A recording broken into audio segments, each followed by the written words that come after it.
Avant de commencer, je vous demanderai de privilégier le navigateur Chrome si tout marche bien et si vous êtes sur Mozilla Firefox, Edge, etc. et tout marche bien, vous m'entendez bien, vous visualisez très bien et ne touchez à rien, continuez sur le navigateur où vous êtes. Mais si vous détectez les moindres problèmes, c'est parce que cette plateforme qu'on utilise pour le webinaire qui s'appelle Livestorm est plus compatible avec Google Chrome. Donc, voilà.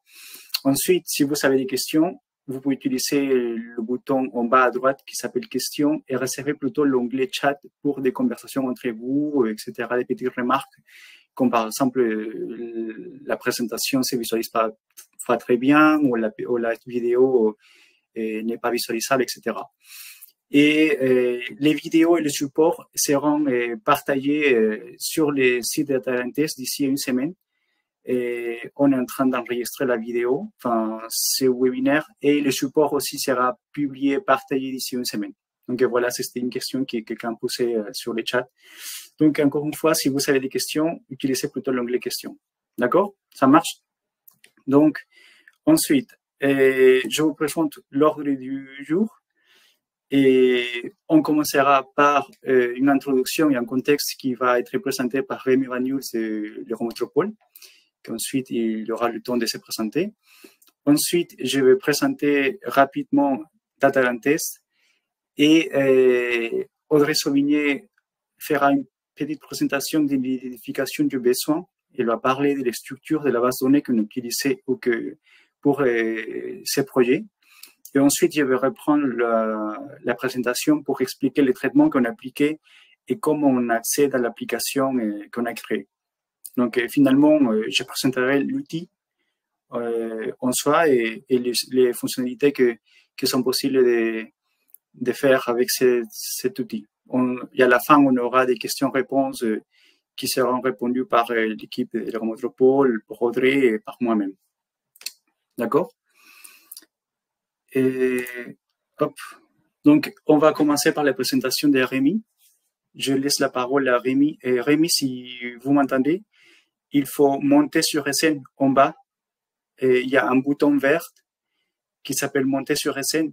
Donc, il faut monter sur SN pour que vous... Oui, voilà. c'est clair. Est-ce que vous m'entendez? Vous me voyez? Oui, très bien. Bon, je vais faire rapide, hein, c'est juste un élément de contexte, mais ce qui est important, c'est qu'on arrive à la chose concrète qui vous intéresse aujourd'hui, c'est l'outil qu'on a développé.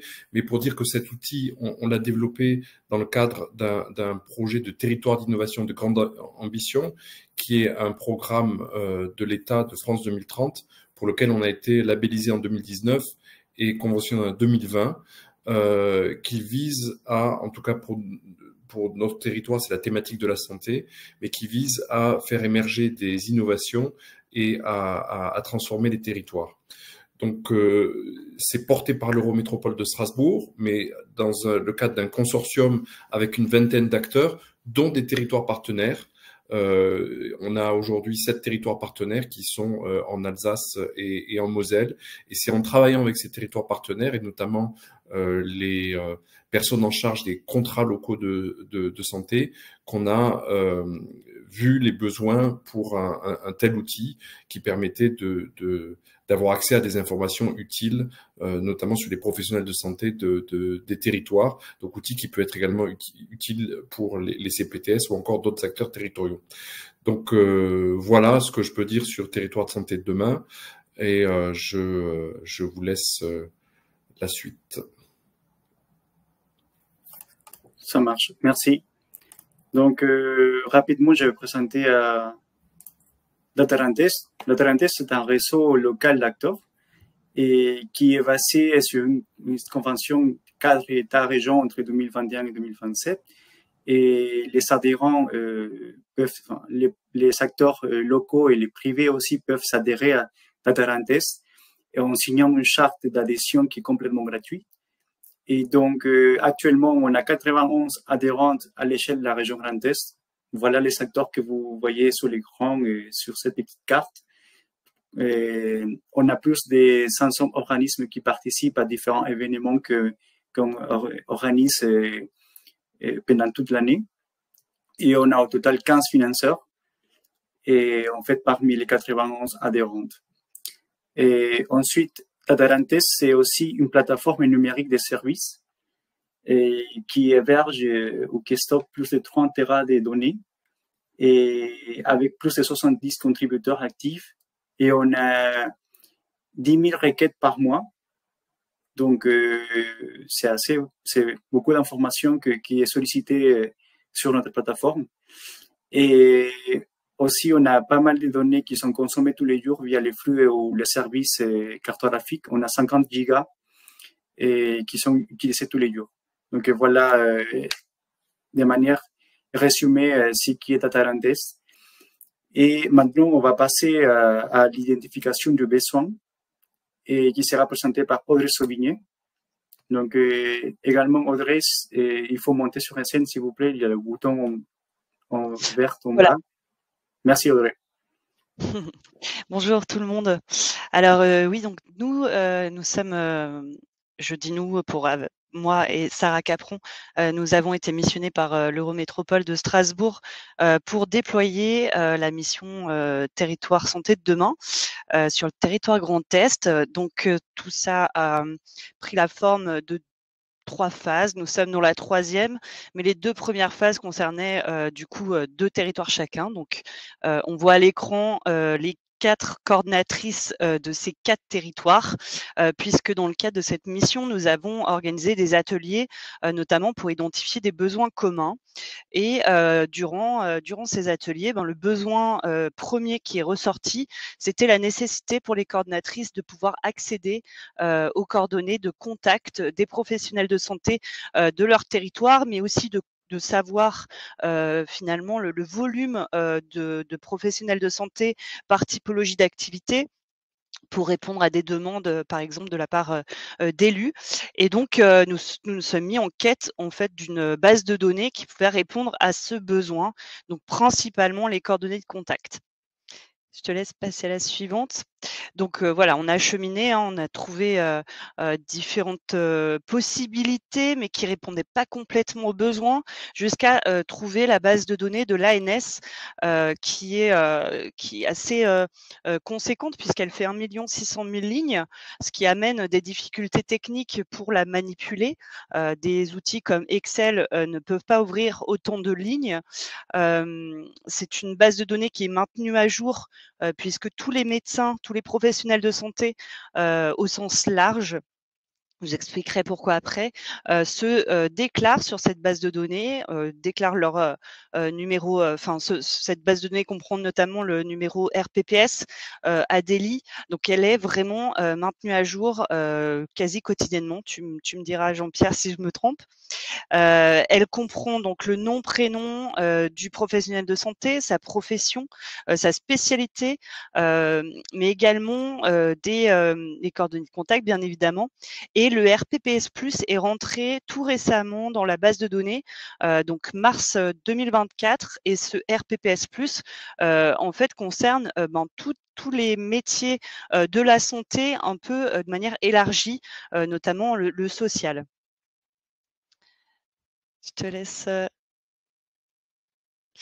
Donc, voici sa structuration. Donc, nom, prénom, coordonnées de contact, que je vous disais, l'adresse, ce qui nous a permis, vous le verrez par la suite, d'avoir aussi une visibilité, une manière de visualiser cette base de données sous la forme d'une cartographie, la raison sociale, le SIRET, profession, typologie d'activité, secteur d'activité. Donc ça, c'est la structure de la base de données de l'ANS. Mais grâce à l'apport de Data Grand Est et aux manipulations qu'ils ont pu faire de cette base de données, ils ont pu extirper les coordonnées GPS, évaluer la qualité de la donnée, faire des extractions sur la région et les territoires, donc faire des sortes de filtres pour que du coup ces coordonnatrices de santé, mais comme disait Rémi, les CPTS sont aussi très intéressés par cette base de données, peuvent avoir une visibilité uniquement de leur territoire. Et des indicateurs spécifiques, notamment on vous en présentera un à la fin de cette présentation sur une nouvelle fonctionnalité sur cet outil. Voilà, j'espère ne rien avoir oublié. Non, c'était clair. Merci Audrey. Et je reprends la suite. Donc, on va rentrer dans la partie plus technique, on va dire, les traitements qui ont été appliqués par Datarantes, qu'on l'expliquait tout à l'heure, Audrey. Et on ne s'est pas conformé pour simplement télécharger les données de l'ANS et les publier avec un lien pour que les utilisateurs puissent télécharger. Non, sinon on a fait des traitements aussi dessus. Donc, je vous explique. Et les téléchargements, en fait, nous, on a automatisé le téléchargement de ces données, de cette base de données de l'ANS qui s'est fait automatiquement tous les 15 jours. Et ensuite, on a fait des pré-traitements, c'est-à-dire on télécharge l'annuaire de l'ANS et ensuite on filtre par code postaux des départements, et ce qui nous permet de réduire la taille du volume de la donnée, parce qu'à la base, on a une base de données qui n'est pas possible d'ouvrir même sur Excel, parce qu'il est assez lourd, on va dire. Il fait à peu près 700 mégas, comme vous voyez à l'écran.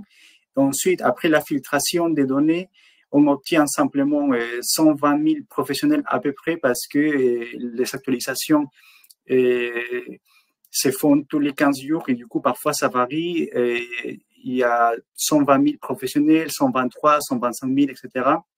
Ce qui représente à la fin à peu près 82 mégaoctets. Donc, on a réduit la taille de volume de ces données.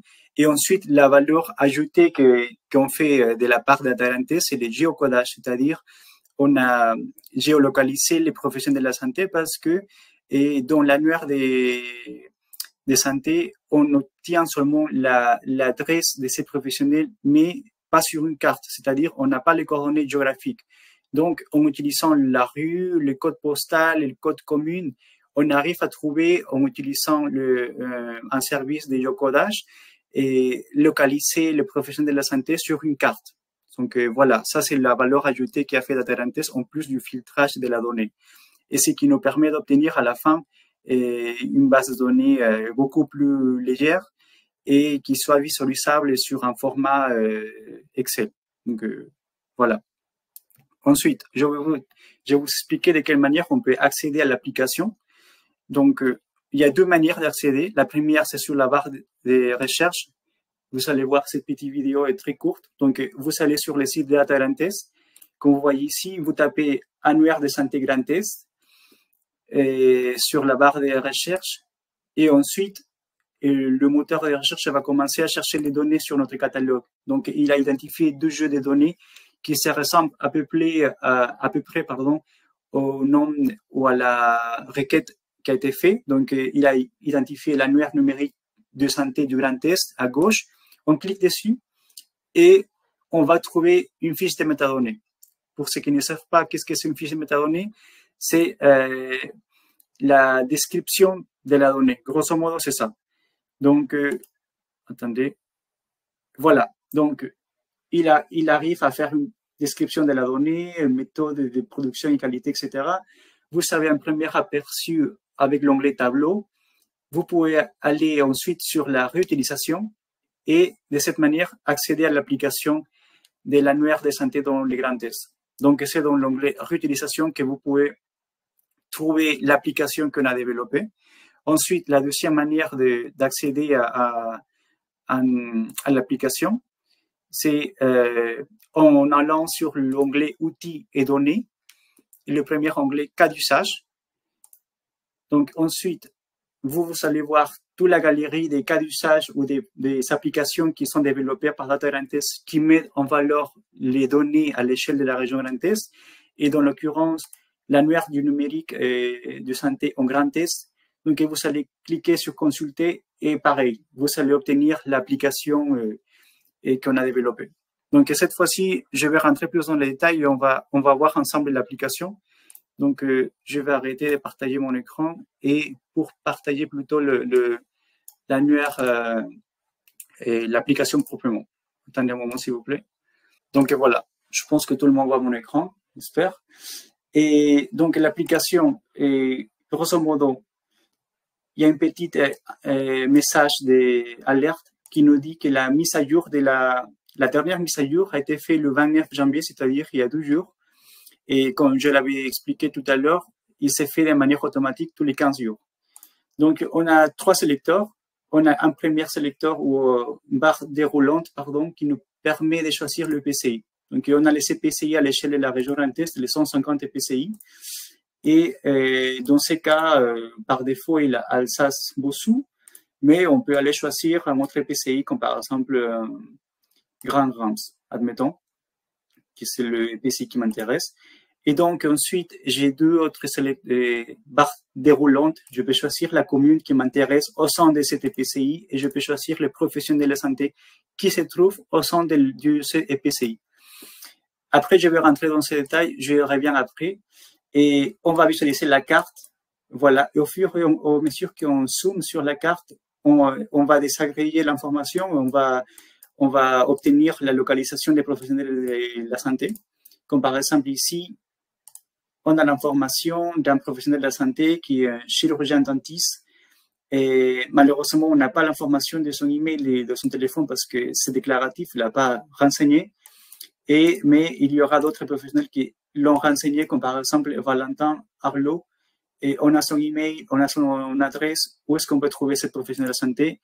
Au total, on a des chiffres clés, et comme par exemple 9524 professionnels de santé dans Grand Rams. Et ensuite, le deuxième indicateur, et c'est l'indicateur dont parlait Audrey, c'est-à-dire c'est le nombre de professionnels qui viennent d'arriver d'autres communes ou d'autres régions vers le Grand Rams. C'est-à-dire, jusqu'au 29 janvier, il y a 98 professionnels de la santé qui viennent d'arriver au Grand Rams. Et par rapport à il y a 15 jours. En fait, on a décidé de le comparer avec la base de données d'il y a 15 jours parce que la mise à jour s'est faite tous les 15 jours. Et ça, c'est à voir si vous croyez que c'est un délai très court pour évaluer combien de professionnels de santé sont arrivés ou partent de l'EPCI. Et peut-être qu'on pourrait le faire varier à 1 mois, 2 mois ou 3 mois à évaluer. Mais pour l'instant, pour obtenir ces chiffres clés, on a décidé de travailler à un intervalle de 15 jours. Donc, il y a 15 jours entre la quinzaine de janvier et fin janvier, il y a 98 professionnels de santé qui sont partis à Grand Rams, qui viennent d'arriver à Rams et des différentes professions. Et il y a 95 qui sont partis aussi des Rams vers d'autres EPCI ou vers même d'autres régions. Ensuite, on a une distribution des professionnels de la santé. On sait que la plupart des professionnels de la santé, donc Rams, par exemple, il y a plus d'infirmières, il y a plus de médecins aussi, on a 2300 médecins. Et voilà. Donc, ensuite, on peut avoir un tableau qui résume cette information de l'annuaire de santé, où on a les noms, prénoms, et on peut filtrer par nom ou par prénom. Si par exemple quelqu'un m'intéresse, si je vais chercher son nom ou son prénom, je vais chercher quelqu'un qui s'appelle Weiss, voilà, je peux le trouver. J'ai l'information de ces professionnels de santé et les spécialistes en médecine générale, le rôle, et son numéro, son email, etc. Parfois, l'email, le numéro n'est pas renseigné, comme je vous avais dit, et la facilité d'exporter l'annuaire de ne pas se casser la tête à télécharger une donnée qui fait presque 1 giga, on peut exporter l'annuaire et il va automatiquement exporter à l'échelle de l'EPCI qu'on vient de faire. Donc, je vais l'ouvrir, par exemple, et ça va me donner un fichier Excel. Pardon, vous pouvez aller voir parce qu'il partage mon écran, mais en gros, ça va vous donner un fichier Excel avec la même information que vous voyez ici sur les tableaux de l'annuaire de santé. Je reviens sur les autres 2 barres déroulantes. Donc, on peut filtrer à l'échelle de la commune. Admettons qu'il y a une commune qui m'intéresse, Bessane. Donc, voilà. Il va zoomer sur la carte. Il va me réduire le nombre de professionnels de la santé. Et pareil, les indicateurs de combien de professionnels sont arrivés à Bessane et combien sont partis. C'est pareil, il se met à jour à l'échelle de la commune. Je peux encore aller plus loin. Je peux choisir les professionnels au sein de Bessane pour savoir combien de professionnels de la santé existent. On a 2 professionnels de la santé qui sont assistants sociaux. Ça m'intéresse les médecins.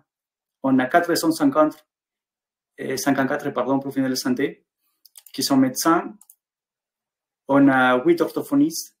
Il faut savoir que les chiffres clés ici des départs des médecins et d'arrivée, c'est meilleur qu'uniquement soit à l'échelle de la commune ou de CPCI, mais pas à l'échelle de la profession. Je n'ai pas encore travaillé à ce niveau. Et voilà. Donc, grosso modo, c'est les fonctionnalités que vous pouvez faire à l'échelle avec cet outil. Et on peut filtrer l'information à l'échelle de la commune, aller voir un autre EPCI qui m'intéresse, Sungo par exemple. Donc, je sais qu'il y avait un problème de son. Vous m'entendez bien? Ok. Donc, Audrey et Julia me disent qu'il n'y a pas de souci, ça marche. Bon. Et voilà. Donc, de cette manière, vous pouvez obtenir information sur les professionnels de santé de votre EPCI ou de votre commune. Et ensuite, je partage par exemple le fichier Excel que je venais de télécharger pour vous montrer comment ça se passe. Attendez. Hop. Pour que vous voyez qu'est-ce que c'est possible d'obtenir comme information. Donc voilà.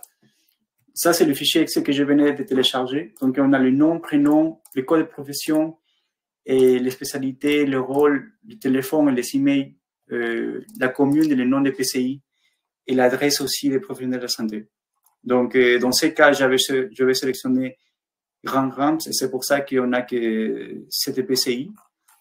Et malgré ça, on a beaucoup d'informations. On a 9500 entités parce qu'il y avait 9500 professionnels à peu près. Donc voilà le travail qui a été fait pour l'annuaire de santé et de la part de Atarantes. Et je demande si vous avez des questions jusqu'à cette partie par rapport à l'outil qui a été présenté ou à la base de données qui a été traitée de l'ANS. Je repartage mon écran en tout cas. Attendez.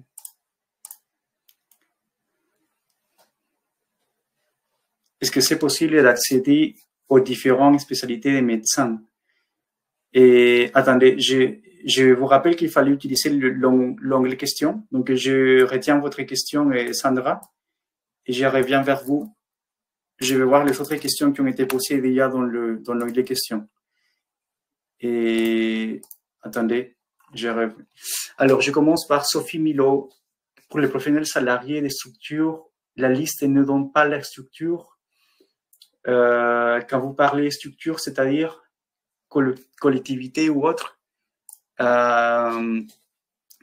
c'est-à-dire dans quelle collectivité cette personne travaille, c'est ça?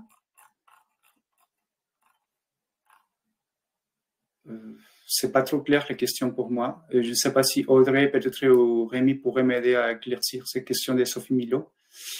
Et à quoi correspond le code couleur des pastilles sur la carte? Ah non. Le code couleur que vous voyez ici, par exemple, le couleur verte, jaune, orange, c'est le niveau d'intensité. C'est simplement ça. C'est plus il y a des médecins, c'est une couleur plus foncée, dans l'occurrence orange. Et au fur et à mesure qu'on fait plus de zoom, il y a 6 professionnels de la santé, par exemple. Donc c'est une couleur beaucoup plus simple, beaucoup plus claire. Et le bleu, c'est simplement une couleur pour un PIN ou un professionnel de manière individuelle. Donc, il n'y a pas une liaison avec le secteur d'activité. On ne l'a pas réfléchi de cette manière. On pourrait le faire éventuellement. Et si c'est une demande ou c'est une utilité qui serait intéressante pour vous, pourquoi pas. Et il me semble qu'Audrey a déjà répondu à une question de Sophie. Le nombre de praticiens arrivés, partir et calculer à partir de quelle date de référence. Oui, comme je l'ai expliqué, c'est il y a 15 jours. C'est-à-dire, on a décidé comme ça pour l'instant, avec des discussions avec Audrey, peut-être qu'on pourrait élargir cet intervalle du temps. Peut-être que c'est trop court. Et pour des CPCI qui sont beaucoup plus grands, peut-être c'est très intéressant, mais pour des CPCI qui sont plus petits ou des communes qui sont très petites, pour faire les changements, c'est un peu trop court, c'est délai de 15 jours. Donc voilà, c'est pour ça. Ensuite, on a la question de Meher Travelsi. Quel traitement faites-vous pour le praticien, j'imagine, son code postal ou avec plusieurs codes postaux? En fait, oui. Malheureusement, comme je vous ai dit au début, la base de données de l'ANS présente quelques problèmes en termes de qualité des données, c'est-à-dire qu'on n'a pas tous les codes. On a fait la comparaison en se basant entre codes communs et codes postaux et on trouvait que les entités ou les professionnels avaient la plupart du temps les codes postaux qui étaient remplis par rapport au code commun. Donc, c'est pour ça qu'on a décidé de filtrer l'information à l'échelle des codes postaux, en prenant les deux premiers numéros, ce qui nous donne le numéro du département. Ensuite, qu'est-ce qu'on fait pour les professionnels de santé qui n'ont pas les codes communs? En fait, c'est très difficile de les géoréférencer et les localiser sur une carte. Donc, parce qu'on n'arrive pas à les identifier où est-ce qu'ils se trouvent ou dans quel EPCI ils pourraient éventuellement travailler, parce que sachez que l'EPCI n'appartient pas ou n'est pas donné comme information dans la base des données de l'ANS. Donc voilà, ça c'est une première contrainte qu'on a trouvée. Et c'est pour ça, par exemple, que admettons que je choisis, par exemple, ici, un autre EPCI, on va voir à Var, il y a 210 professionnels de santé qui se trouvent, mais sur la carte, peut-être la somme va pas faire 210 professionnels. Ça veut dire qu'on a géolocalisé, on a identifié sur la carte un peu moins parce qu'il y a quelques-uns que notre service de géocodage n'a pas arrivé à identifier. Et voilà, ça c'est une raison pour laquelle parfois la somme des numéros que vous voyez sur la carte ne fait pas le même numéro des professionnels de santé. Ici, c'est le numéro total des professionnels de santé qu'on a identifié, qu'on a sur la base de données, et c'est le même sur l'annuaire, sur le tableau dans la partie inférieure. Par contre, sur la carte, c'est les professionnels de santé qui ont été identifiés grâce au code, à l'adresse. Et si l'adresse a été mal remplie, ou simplement le service de géocodage qu'on utilise n'a pas arrivé à le géoréférencer, malheureusement, il n'est pas sur la carte. Mais il est sur le tableau. Donc voilà, ça c'est une petite différence qu'il y a entre le numéro des professionnels de santé et les professionnels qui se trouvent sur la carte. Ensuite, je continue. Il y avait une autre question. Il me semblait... Ah oui, j'avais dit que j'allais répondre à une question. Est-ce que c'est possible d'accéder aux différentes spécialités des médecins? Et oui, en fait, encore une fois, si le médecin a renseigné cette spécialité, et vous pouvez la visualiser dans la partie inférieure. Par exemple, on va voir, pardon, je vais taper, non, comme profession, les médecins, et je vais trouver les spécialités des médecins. J'espère répondre à la question. Donc, on peut trouver les radiodiagnostics, spécialistes en médecine générale, médecine vasculaire, etc. Et en sachant que cet EPCI, c'est très petit, donc peut-être je peux aller dans un EPCI un peu plus grand, l'Eurométropole Strasbourg, et je vais aller chercher encore une fois médecin, pardon, et je vais avoir d'autres spécialités peut-être plus intéressantes. Donc, je peux continuer à chercher anesthésie, réanimation, etc. Donc, j'espère avoir répondu à la question qui était posée par la personne intéressée. Donc oui, on peut avoir la spécialité des professionnels, enfin des médecins en tout cas. Il y a une question. Avez-vous comparé les résultats de cette base de données avec d'autres sources? Et non, on ne l'a pas comparé. On a identifié avec Grantine Plus, ou dans ces cas, dans l'occurrence avec Audrey, et que cette base de données, c'était pertinente parce que c'était en open data. Et donc, on n'a pas identifié d'autres bases de données sources. Je réponds à la question de Laurent Chamagne, si jamais. Et donc, non, on n'a pas identifié d'autres bases de données sources, dans l'occurrence, pour ce projet. Est-ce qu'il y a d'autres questions? Ou sinon, Donc simplement voilà, oui, pardon. oui, Audrey. L'identification d'autres bases, on a vraiment fouillé tout ce qui était disponible en open data parce que c'était aussi une des conditions pour créer cet outil de manière Oui. ouverte. Et en réalité, la seule base de qualité qu'on a identifiée, c'était bien celle-là. Hein.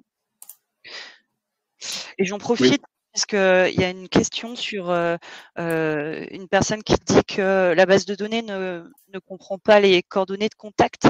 Alors si elle comprend bien les coordonnées de contact, mail ou téléphone, et parfois les deux, mais voilà, c'est du déclaratif. Chaque professionnel de santé, quand il se déclare, s'enregistre, voilà, son RTPS, etc. Il donne son mail, son numéro de téléphone, et parfois non. Voilà, donc il y a des trous qui sont liés à ça. Et vu que c'est des Audrey. échappent au RGPD. Merci. Oui, oui. Et sinon, je peux continuer peut-être. J'avais préparé un petit FAQ avec des questions que la plupart du temps les gens se posent ou nous demandent. Donc, ils nous demandent à quelle fréquence les données de l'ANS sont-elles mises à jour. Voilà. Nous, on fait le téléchargement, la synchronisation tous les 15 jours, mais à part l'ANS, dans la documentation qu'on a trouvée sur Internet, sur le site officiel de l'ANS, il ne spécifie pas une date ou un intervalle de temps assez défini. Ils disent qu'ils le font de manière quotidienne et surtout parce que il y a des données qui proviennent d'agences régionales qui se font de manière hebdomadaire aussi. Donc voilà, je pense que derrière, il y a un travail de rassembler différentes sources de données et qu'à la fin, l'ANS rassemble tout et publie. Et c'est pour ça qu'ils n'ont pas encore mis sur le site tous les combien est-ce qu'ils font la publication de leur base de données. Mais nous, on voit que tous les 15 jours, ça varie. Et ça varie énormément parce que parfois, on a 121 000 professionnels, ça change à 122 000. Parfois, ça revient à 120 000. Et je parlais de la région Grand Est seulement, hein, et pas à l'échelle nationale. Donc, on voit qu'ils font la mise à jour quand même tous les 15 jours, je dirais, ça se voit la variation de la base de données. Ensuite, on a une autre question que les gens se posent souvent, c'est pourquoi le nombre de professionnels sur la carte est-il différent de celui indiqué par l'indicateur? Et c'est ce que j'avais expliqué tout à l'heure. C'est parce que on n'arrive pas à géolocaliser ou à géoréférencer tous les professionnels de santé. Par contre, ça ne veut pas dire que vous n'avez pas accès à cette information. Vous pouvez télécharger le tableau ou vous pouvez visualiser le tableau en bas de l'application et avoir information du professionnel que vous cherchez. Enfin, en résumé, nous, on essaie d'afficher toute la base de données originale sans que la géolocalisation ou le géoréférencement puisse empêcher d'accéder à cette information. Par contre, sur la carte, oui, c'est vrai que c'est pas possible d'afficher ces professionnels de santé. Donc, c'est pour ça et pourquoi l'adresse n'est pas renseignée, parce que, bon, voilà, c'est une information qui est déclarative. Et pareil, je ne sais pas pourquoi le code commun, dans la plupart des cas, n'est pas renseigné non plus.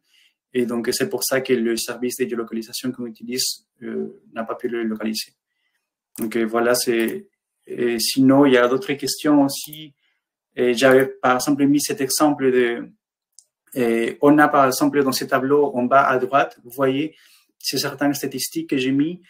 On a des CPCI avec des nombres de praticiens qui n'ont pas été localisés. Et j'ai fait une sorte de ranking pour savoir quels praticiens combien de praticiens n'ont pas pu être localisés. Et par exemple, l'échelle de Metz Métropole, qui est le PCI le plus important en termes de praticiens qui n'ont pas pu être géoréférencés, on a 254 et praticiens de la santé qui n'ont pas pu être localisés. Ensuite, c'est Mulhouse Agglomération et l'Eurométropole de Strasbourg aussi avec 79 praticiens qui n'ont pas pu être géoréférencés. Et ça, c'est à cause du mauvais renseignement d'adresse et des codes communs. Et voilà. Donc, un petit ranking par rapport à... En fait, sachez que, par exemple, ici, on a à peu près 120 000 praticiens, admettons, et on a seulement, grosso modo, 400 praticiens ou 500 qui n'ont pas pu être identifiés. Donc, ça représente presque moins d'1%, si je ne me trompe pas, qui n'ont pas pu être géoréférencés. Donc, finalement, on a 99% des praticiens qui sont géoréférencés sur la carte. Donc, c'est un bon, en termes de qualité de données, c'est assez bon. Et je reviens sur les questions parce qu'il y avait des questions qui ont été posées tout à l'heure ou pas, des nouvelles questions. Alors, il y a une question de Sophie Milo, encore une fois.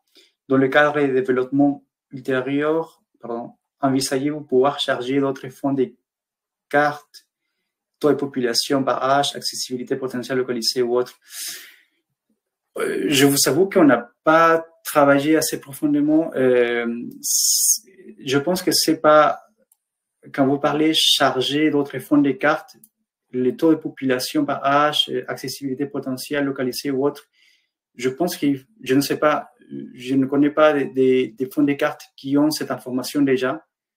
Peut-être que je me trompe, je ne sais pas si des cartes sont déjà publiées sur la géoplateforme ou l'hygiène, ou de quelle manière l'obtenir, et on pourrait les partager comme fond de cartes, comme vous dites, si c'est déjà, si cette donnée existe déjà ou cette carte est déjà publiée, on pourrait le publier comme option pour qu'il soit, en fait, pour qu'il soit facile à choisir comme fond de cartes sur l'application. Je vais me renseigner si ça vous intéresse pour savoir sur le taux de population par âge, si on a déjà une carte faite par rapport à ce sujet. Et pareil pour l'accessibilité potentielle localisée. Donc, je prends note de cette question de Sophie. Et sinon, on avait une autre question. Attendez. En termes de performance service, quel système de gestion des bases de données avez-vous choisi pour votre développement? Quel système de gestion des bases de données? Enfin, en fait, peut-être au début, c'était pas trop clair. C'est une base de données qui est en PostgreSQL, et le géocodage qu'on fait, nous, pour les traitements, et on se base sur les services de géocodage et de la géoplateforme nationale de l'IGN, qui utilise la base d'adresse nationale, la BAN. Et ensuite, cet téléchargement plus le géocodage se fait aller dans les scripts Python qu'on a automatisé. Donc, voilà, j'espère répondre à la question de Meher Travelsi. Et sinon, je peux approfondir sur ce sujet après. Ensuite, dans la question de François Husson, seriez-vous intéressé par d'autres systèmes de database et nous développons une solution spécifiquement en santé? Pourquoi pas, mais Datarantes, en fait, nous, on travaille avec des solutions open source. Et dans ces cas, dans l'occurrence, les tableaux de bord qu'on a construits, on l'a fait vraiment avec du codage en JavaScript, HTML et CSS. Donc, c'est pour ça que peut-être c'est pas un tableau de bord assez poussé comme un tableau de bord qui peut être construit. Je vais pas dire des noms des entreprises privées ou des solutions privées, comme par exemple, bon, je ne vais pas les citer, mais je sais qu'on peut arriver à avoir des tableaux de bord assez poussés, mais Datarantes, la philosophie Datarantes, c'est travailler avec des données, enfin, et des produits, pardon, open source. Et c'est pour ça aussi, d'ailleurs, que notre catalogue de données il est basé sur JourneyWork, qui est une solution open source. Et la plupart des outils ou des briques qu'on utilise sur notre plateforme, c'est aussi pareil. Et on se base sur Orchestra, donc voilà. Je réponds à la question de François Husson, si jamais. Mais on ne se ferme pas les portes. Si jamais vous voulez nous présenter un tableau de bord ou une solution clé en main, on pourrait en discuter. Peut-être ça sera l'intérêt aussi d'Audrey, je ne sais pas. Donc, à voir. Je pense que c'est la totalité des questions. Il n'y a plus de questions, il me semble. Est-ce que Audrey et Rémi, vous savez vous auriez des choses à ajouter, si jamais? Oui, simplement, moi, j'en ai parlé dans un des commentaires, des réponses à une question. Mais l'outil, on est conscient qu'il est perfectible et on est en perpétuelle écoute des acteurs terrain qui l'utilisent. Et donc, c'est des remontées dont on fait part à Data Grand Est et également à l'ANS. On essaye également de leur mentionner voilà, des petits soucis de qualité sur la base de données. Enfin voilà, on est vraiment conscient des points à améliorer et voilà, c'est que le début. Non, juste merci, Oui, merci pour ce développement. Christophe Clément Cotus demandait quel impact sur le système de santé. C'est un début, comme le disait Audrey. On espère avoir amené un outil qui est juste très pragmatique, très pratique. En même temps, ça a été de la sensibilisation à l'open data pour les acteurs de santé territoriaux. Et voilà, on peut imaginer toutes sortes de développements à partir du moment où ça rend un service aux acteurs de la santé publique et aux acteurs privés, pourquoi pas locaux. Comme l'a dit Audrey, Rémi, en fait, Datalantes a été contacté dans le cadre du programme TSD et c'est pas que Datalantes fait des tableaux de bord à demande oui, c'est ça, à la demande des adhérents. On essaye de trouver en fait un juste équilibre entre des données à l'échelle de la région Grand Est, enfin, de faciliter la vie des utilisateurs, voilà, c'est ça, à l'échelle de la région Grand Est. Dans l'occurrence, on a téléchargé une base de données assez lourde et qui n'était pas très facile à ouvrir, à visualiser ou à explorer, qui était l'annuaire de santé. Et on l'a filtré à l'échelle de la région Grand Est. On a essayé de valoriser ces données sur un tableau de bord. Et c'est pareil, ce qu'on a fait aussi avec des données de l'essentiel de la commande publique, ce qu'on a fait avec d'autres données, d'autres thématiques complètement différentes, pas seulement sur la santé. Donc voilà. Et comme l'a dit Audrey, c'est une application qui a été développée par Datalantes et il faut savoir qu'à Datalantes, à l'interne de Datalantes, il y a 2,5 ETP, c'est-à-dire il y a 2 personnes qui se dédient vraiment à temps plein, à plein temps, pardon. Et on voit différents projets, différentes thématiques et on a essayé de développer cet outil depuis 1 an, peut-être, Audrey, je me trompe? Oui, on a commencé en décembre 2023, je crois. Oui, voilà, c'est ça. Et à mon arrivée, justement. À ton arrivée. Et oui, et du coup, l'outil, il a beaucoup évolué au fil du temps. Ça fait, par exemple, les indicateurs que vous voyez, les professionnels arrivés et partis, il vient d'être ajouté il y a 1 mois, à la limite, il me semble. Et c'était plus une histoire de perfectionner le géocodage parce qu'à la base, on n'arrivait pas trop à trouver, à géocoder ou à géoréférencer les professionnels de la santé. On a mis des paramètres qui nous permettaient de mesurer la qualité des géocodages aussi. Donc voilà, et une fois que ça a été bien amélioré et que l'automatisation a été faite, et on s'est lancé pour améliorer certains indicateurs. Et Rémi Vanul m'avait commenté justement le fait que si on pouvait choisir au niveau des quartiers à l'échelle de l'Eurométropole de Strasbourg. Donc ça, c'est une autre amélioration peut-être qui pourra être faite ici à court terme. Et l'idée, c'est qu'on puisse adapter cet outil pour les gens qui l'utilisent le plus. Et si je ne me trompe pas, il n'y a pas que les coordinatrices de santé ou les coordinateurs de santé, il y a plus de gens. Et justement, on a mesuré, on a commencé à mesurer aussi des indicateurs de combien de gens, pas seulement sinon combien de gens utilisent l'outil, les visites et combien de gens s'intéressent à télécharger ou à exporter l'annuaire de santé. Et on a vu qu'à partir de juin, juillet, l'outil a commencé à avoir 40, 50 visites par mois. Donc ça se voit qu'il y a un intérêt pour l'outil. Il n'est pas parfait, comme l'a dit Audrey, mais on est là à l'écoute pour qu'on puisse l'améliorer. Donc, oui. Oui, c'est moi je vois aussi des projections peut-être de cet outil en termes d'outils, de bases de données hyper qualitatives pour les acteurs terrain. En fait, ce sont les personnes les plus à même de qualifier une base de données, de l'enrichir, de l'améliorer. Donc, il y a peut-être quelque chose qu'on pourrait imaginer avec une surcouche sur cette base de données, avec des outils qui permettraient de faire ça. Voilà, moi, ce serait une piste d'évolution que j'imaginerais, mais c'est à discuter avec Jean-Pierre et Guillaume. Oui.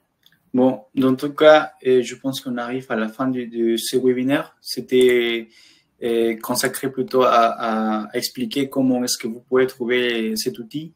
Et pas seulement par les liens qui appartiennent à Audrey, qui est assez pratique, mais sinon aussi parce que vous pouvez accéder à la plateforme Atalantes et pas seulement trouver cette application, sinon d'autres applications qu'on travaille sur différentes thématiques. Donc, n'hésitez pas à visiter le site d'Atalantes. Et s'il n'y a pas d'autres questions, je pense qu'on peut conclure cette webinaire. Et oui, Rémi? Oui, il y en a une de Laurent Chamagne que j'ai recopiée dans les questions là, qui trouvait des différences importantes entre les différentes sources et qui se demande quelle est l'exhaustivité de l'annuaire santé présenté ici. En fait, il parlait de sources, il parlait notamment du RPPS, mais la base de données utilisée dans le cadre de cet outil utilise le référentiel RPPS, donc oui. Logiquement, il n'y a pas de divergence. Oui, à ma connaissance, c'est comme ça. Oui. Et bon. Bon, merci Sophie, merci pour les commentaires. Et dans tout cas, n'hésitez pas à nous contacter au mail d'Atalantes, c'est contact@atalantes.fr, de nous envoyer des commentaires ou des améliorations possibles sur cet outil ou d'autres outils que vous trouvez sur notre plateforme Atalantes. Donc, nous, on est à l'écoute. Et même si on prend un peu de temps pour répondre à certains mails, on le fait souvent. Donc, toujours, pardon. Et donc, le support sera disponible, c'est ça? Oui, c'est ça. On va le partager sur le site d'Atalantes. Oui. D'ici à 8 semaines maximum. Oui. Donc, il sera partagé. Bon, merci beaucoup. Merci Audrey, merci Rémi encore une fois pour votre Jean-Pierre et pour votre participation aujourd'hui. Merci, au revoir. Bonne journée. Bonne journée à tous.